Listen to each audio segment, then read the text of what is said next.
So when Craig Munson and his crew were carving out a name in the old Slauson territory, was that an issue back then?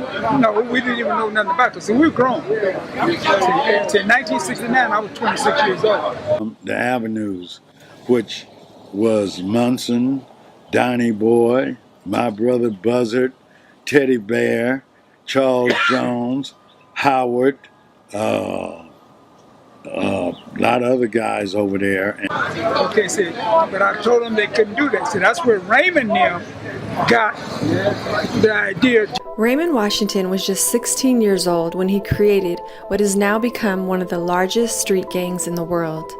As the founder of the Crips, Raymond Washington always wanted to be an avenue, but he can't forget about the avenues.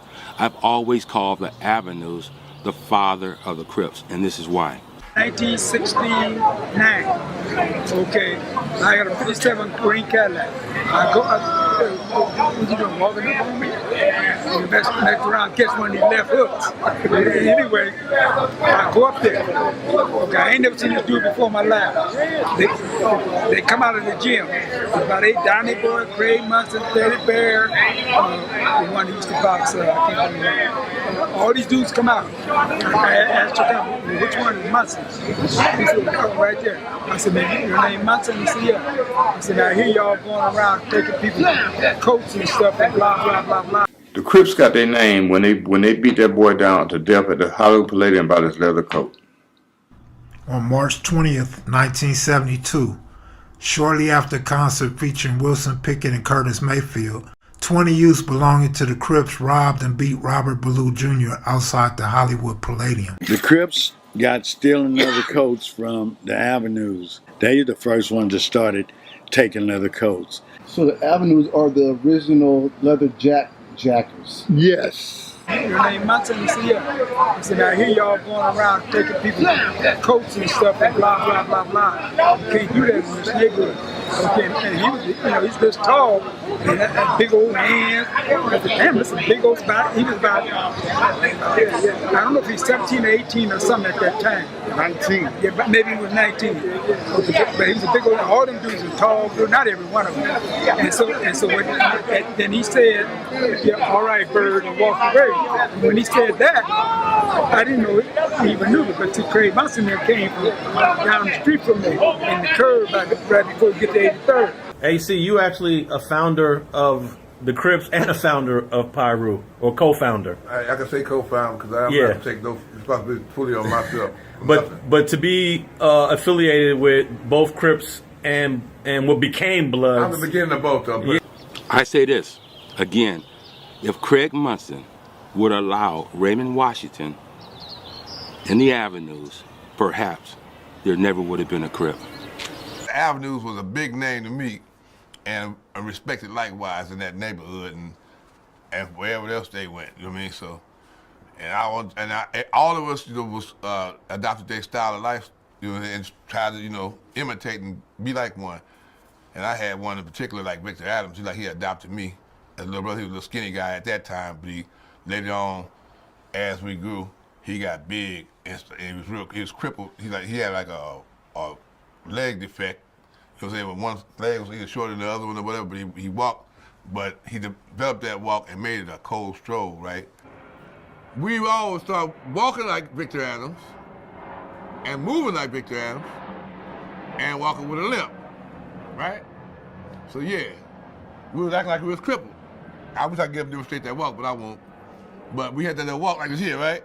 Because Big was big, and we walked like that, right? And one of our legs was shorter than the other. It was acting like we was crippled. What are y'all two up to? First of all, that's where trophies come from, left field. People come. And we came up with the idea that Crips. You know what I'm saying? So this whole crippled walk was fleeking, and since I got time, actually originated from Victor Adams. Victor Adams and he know now. Because I put it out there. We wouldn't ever tell him back then, because we didn't say Victor Adams hit somebody upside the head with a dumbbell for trying to imitate him. The origin of the name Crips has been debated over the years. Raymond had a limp. He walked with a limp, up and down like that.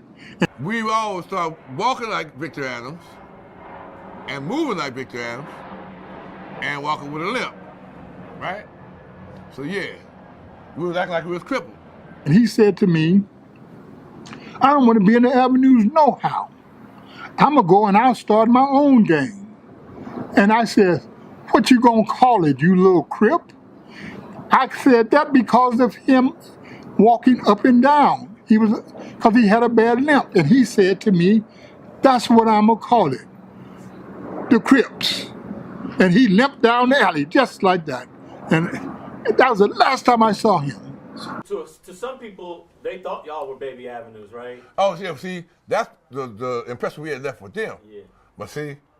But he did not live in Avenue territory, so we call him a wannabe. To this day, they don't know why we became Crips. You know what I'm saying? But I don't think none of us were going to tell them that we was wannabes and got rejected. You know what I'm saying? We weren't going to tell them that because we had began generating fear in everybody else's heart. Now, I say this again, if Craig Munson would allow Raymond Washington in the avenues, perhaps there never would have been a Crip.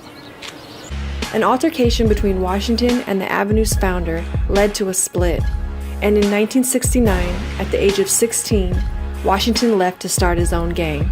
Raymond decided to start his own gang, the Crips. The stories may vary, the origins may differ, but the name would never change. Raymond Washington. I look at where we're at today, and I kind of like just feel like, I definitely have, we failed. Our generation has failed, to live up to what we're supposed to be.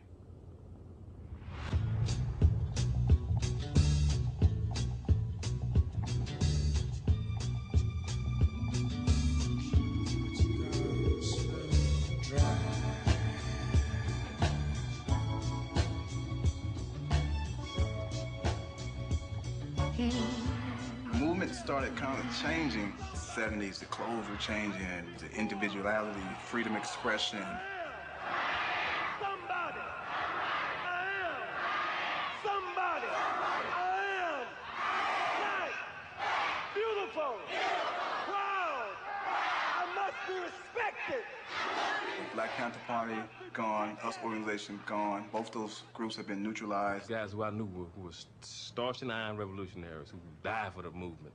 And I got out and they was telling me, man, it ain't happening, homeboy. It ain't about the power to the people no more, it's about power to yourself. We're out here building a new nation for black people.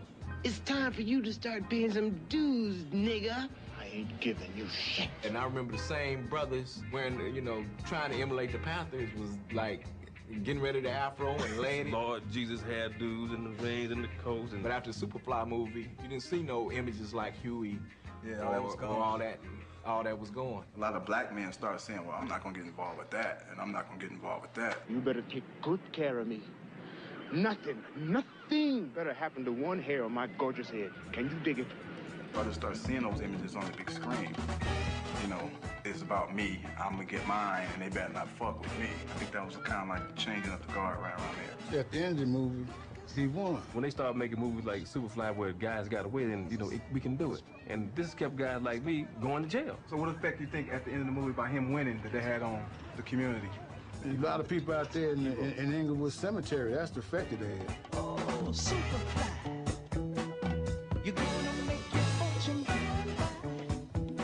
But if you lose... This is proof that the living conditions and environment is the real problem. And this is proof that it's still